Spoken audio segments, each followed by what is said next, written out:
로마서 9장 19절로 29절까지의 말씀 보겠습니다. 신약 251쪽 로마서 9장 19절부터 29절까지의 말씀 한 절씩 교독하도록 하겠습니다. 홍내가 내게 말하기를 그러면 하나님이 어찌하여 허물하시느뇨 누가 그 뜻을 대적하느뇨 하리니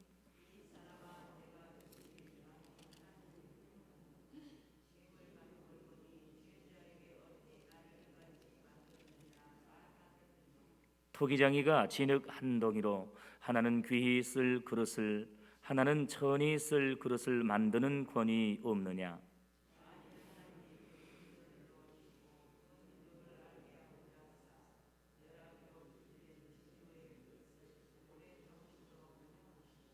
또한 영광 받기로 예비하신 바 긍휼의 그릇에 대하여 그 영광의 부요함을 알게 하고자 하셨을지라도 무슨 말 하리요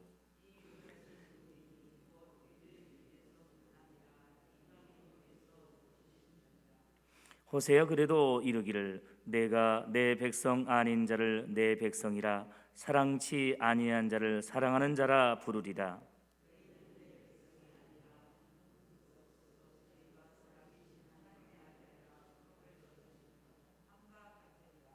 또 이사야가 이스라엘에 관하여 외치되 이스라엘 무차손의 수가 비록 바다의 모래 같을지라도 남은 자만 구원을 얻으리니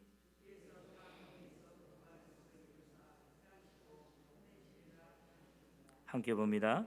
또한 이사야가 미리 말한 바 만일 만군의 주께서 우리에게 씨를 남겨두시지 아니하셨다면 우리가 소돔과 같이 되고 고모라와 같았으리로다 함과 같으니라. 아멘. 강구드립니다.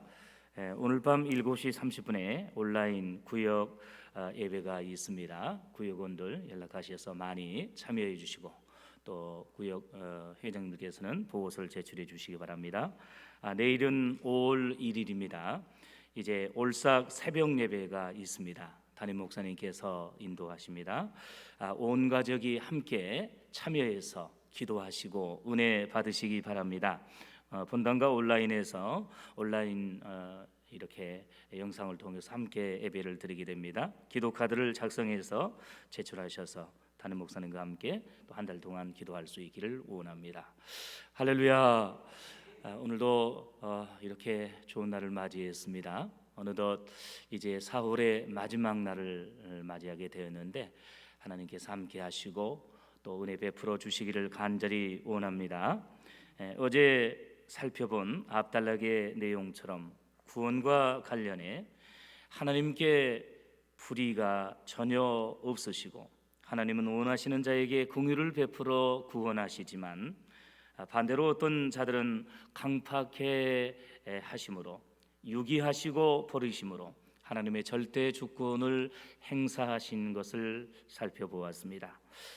이런 점에서 우리가 하나님의 긍휼을 입어 구원을 얻어 천국 백성이 된 것은 전적인 하나님의 은혜가 아닐 수 없고 최고의 영광과 축복이 아닐 수 없습니다. 방금 전에 불렀던 그 은혜스러운 찬송 405장 나 같은 죄인 살리신 그 은혜 Amazing Grace를 오늘 하루 내내 우리가 일평생 불러도 부족함이 없습니다. 여러분 그러나 상대적으로 하나님의 긍휼과 구원을 받지 못하고 죄해된 다수의 유대인과 악인들의 입장에서는 하나님께 대한 불만과 반대가 터져 나왔습니다. 본문 19절에 의하면 그들은 그러면 하나님이 어찌하여 허물하시느뇨 누가 그 뜻을 대적하느냐라고 의심이 가득한 부정적인 질문을 쏟아 놓았습니다. 이 질문의 의미는 압달락의 문맥의 흐름을 볼 때에 하나님께서 주권적으로 이스마엘과 예서를 버리고 애굽의 바로왕과 또한 악인들의 마음을 강팍해 해 놓고서 그들에게 정작 허물과 죄가 있다고 버리신다면 천부당 만부당한 일이라고 정면으로 도전하면서 결국 모든 책임을 하나님께 돌리려는 불신앙적인 질문입니다. 여기에 대해 사도 바울은 단호하게 대응하고 믿음으로 변증합니다. 20절에서 바울은 직설적이고 사이다 같이 시원한 답변으로 대응합니다. 이 사람아, 내가 누구이기에 감히 하나님을 힐문하느냐. 이 말씀은 이제 오늘 본문에 교만한 유대인들뿐만 아니라 종말과 말세의 때에 하나님을 거역하며 인간 중심의 삶을 살아가고 이제 모든 종교에도 구원이 있다고 외치는 종교다운주의자들과 또한 많은 이단자들, 거짓 선지자들을 향한 이제 하나님의 경고의 말씀이기도 합니다. 이 사람아, 네가 누구이기에 감히 하나님을 힐문하느냐. 너희들의 마음과 행동과 죄악은 생각지 아니하고 이제 하나님께 모든 죄의 원인을 탓하고 하나님을 원망하는 너희는 과연 누구이냐라고 하면서 이제 저들을 지적한다는 말씀입니다. 여기에서 힐문하다는 말은 트집을 잡아 따져 묻거나 반대하며 말하다는 의미를 가지고 있습니다. 즉 혹시 사람에게는 힐문하고 트집을 잡거나 반대할 수 있어도 어찌 창조주와 주권자이신 하나님께 이렇게 트집을 잡고 또한 반대할 수 있다는 말입니까? 그것은 할 수도 없고 해서도 안 된다는 강한 유감의 말씀이 아닐 수 없습니다. 그리고 나서 바울은 구원 문제와 관련한 하나님의 절대 주권의 원리를 밝히며 강조합니다. 20절 뒷부분을 보십시오. 지음을 받은 물건이 지은 자에게 어찌 나를 이같이 만들었느냐 말하겠느냐. 그렇습니다. 이 말씀대로 피조물은 창조주에게 자신의 존재에 대해 불만할 수 없습니다. 특별히 유기되고 버림받은 죄인은 구원자와 주권자에게 결코 그 선택과 구원 문제에 대해 불평하거나 의의를 제기할 수 없습니다. 왜냐하면 그것은 창조주와 구원자 되시는 하나님의 절대 주권에 속한 것이기 때문입니다. 여러분, 예배에 그리고 또한 설교 때 이렇게 많은 도움을 주는 마이크가 여기에 있습니다. 그런데 공장에서 기술자에 의해 만들어진 이 마이크가 자신의 모양과 기능과 용도에 대해서 문제를 제기하거나 원망하면 주인이 어떻게 되겠습니까? 또한 이제 내일이면 이제 이렇게 가정의 달을 맞이하고 또 둘째 주에는 어버이 주일도 이렇게 보내게 되는데 자녀를 힘들게 배 아파서 낳고 어렵게 고생해서 키워놨는데 나는 왜 이렇게 낳았느냐고, 나를 왜 이렇게 못나게 낳았냐고 원망한다고 한다면, 불효한다고 한다면 그 부모의 마음이 어떠하겠습니까? 바울은 이런 하나님의 절대 주권과 선택의 원리를 두 가지로 설명하며 증거합니다. 첫째, 토기장이 비유입니다. 본문 21절부터 24절에 유명한 토기장이 비유가 나옵니다. 지금이야 대부분의 그릇을 공장에서 대량 생산하지만 로마서를 기록한 2000년 전에는 토기장이가 수공업으로 직접 여러 종류의 그릇을 만들었습니다. 그런데 중요한 사실은 진흙 한 덩어리로 하나는 귀하게 쓰는 그릇을 만들고 또 다른 하나는 천하게 쓰는 그릇을 만드는 권한이, 그 마음이, 뜻이 누구에게 있겠습니까? 그릇에게 있습니까? 아닙니다. 바로 토기장이에게 있다는 것입니다. 특별히 본문에 멸하기로 준비된 진노의 그릇과 또 반대로 영광받기로 예비하신 긍휼의 그릇이 두 종류로 소개되어 있는데 여기 진노의 그릇은 누구를 가리키겠습니까? 버림받은 유대인들을 가리킵니다. 그러나 상대적으로 긍휼의 그릇은 이제 하나님의 긍휼과 선택을 입은 구원받은 이방인을 뜻하며, 가장 중요한 토기장에는 바로 이제 하나님을 상징하는 줄로 믿습니다. 감사한 사실은 영적인 토기장이신 창조주 하나님께서는 그 하나님의 형상대로 우리를 창조하신 줄로 믿습니다. 그리고 예수님의 이제 십자가의 죽으심과 부활하심을 통하여 우리를 죄악 가운데서 구원하여 천국으로 인도해 주신다는 사실을 믿으시기를 바랍니다.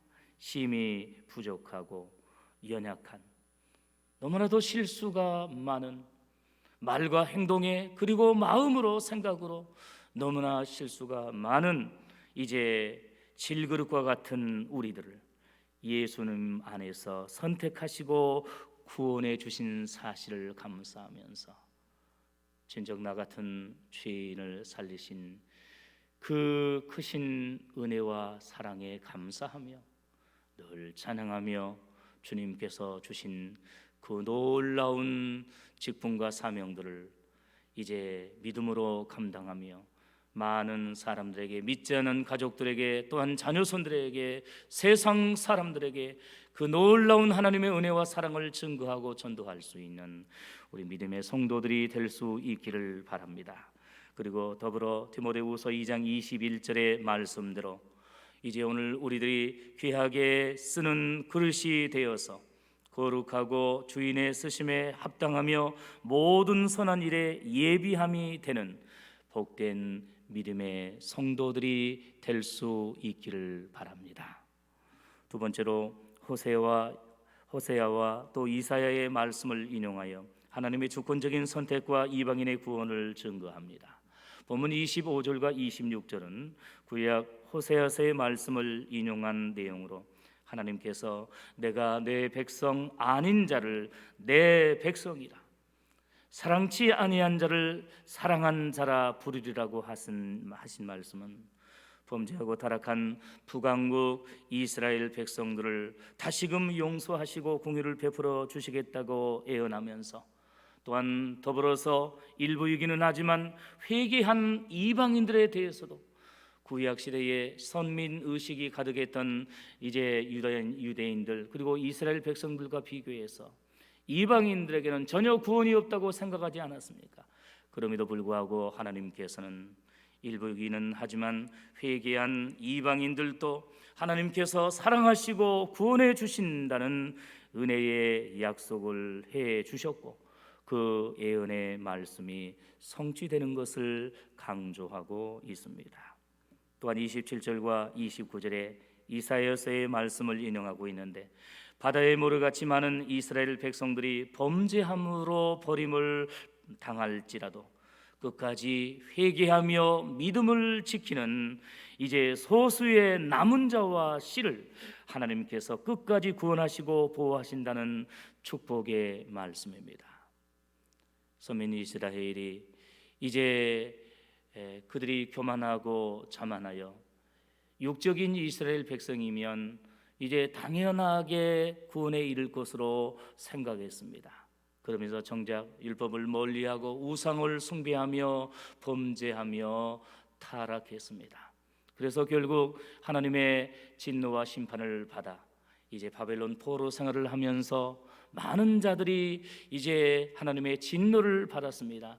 그러나 극한 이제 고난과 핍박과 압박 가운데서라도 끝까지 회개하며 믿음을 지키며 율법을 지키는 남은 자, 그리고 믿음의 씨는 어떻습니까? 결코 죽지 않아서 하나님께서 보호하시고 지키심으로 그들을 반드시 구원하시고 하나님의 친백성으로 삼아 영육간에 놀라운 복을 주신다는 사실입니다. 오늘 많은 이제 우리 성도들이 하나님의 은혜 가운데 일찍이 부르심을 받아서 주의 몸된 교회에서 은혜스럽게 믿음 생활하며 직분과 사명을 감당하고 있는데, 우리 예수님 재림하시는 그날까지 어떠한 이단과 적그리스도의 세력이 우리를 시험하고 핍박하며 환난한다 할지라도 끝까지 믿음을 지키고 남은 자로서 오직 예수의 신앙으로 무장하여서 이제 신앙을 지키고 재림하시는 그 예수님을 믿음으로 영접할 수 있는 복된 믿음의 씨들이 또한 남은 자들이 될 수 있기를 주님의 이름으로 간절히 축원합니다.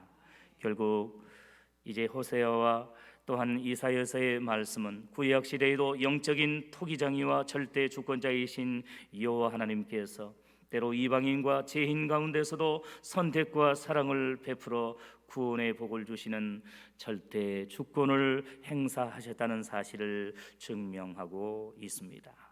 성도 여러분, 이런 점에서 이방인이었고 죄인이었던 우리가 구원받은 것도 우리의 조건과 자격과 공로 때문이 아니라 영적인 토기장이신 하나님의 절대 주권과 선택과 은혜 때문임을 감사하면서 하나님과 교회에 귀히 쓰임받는 그릇과 성도들이 될 수 있기를 주님의 이름으로 간절히 축원합니다. 기도하겠습니다. 이 시간 우리 합심해서 기도할 때에 저체 오늘 말씀처럼 이방인이요 죄인이었던 우리를 버리지 않고 선택하시고 구원하신 하나님의 은혜에 감사하는 성도가 되게 하여 주시옵소서. 두 번째로 오늘 밤 온라인 구역 예배와 또 내일 새벽 올사길 새벽 예배에 많은 성도들이 참여하여 은혜 받게 하여 주시옵소서. 세 번째로 코로나 바이러스가 속히 물러가고 종식되어 일상과 신앙이 회복되고 건강하게 생활할 수 있도록 치료하여 주옵소서. 우리 주여 삼창하시고 간절히 기도하겠습니다. 주여 주여 주여. 아버지 하나님 감사합니다.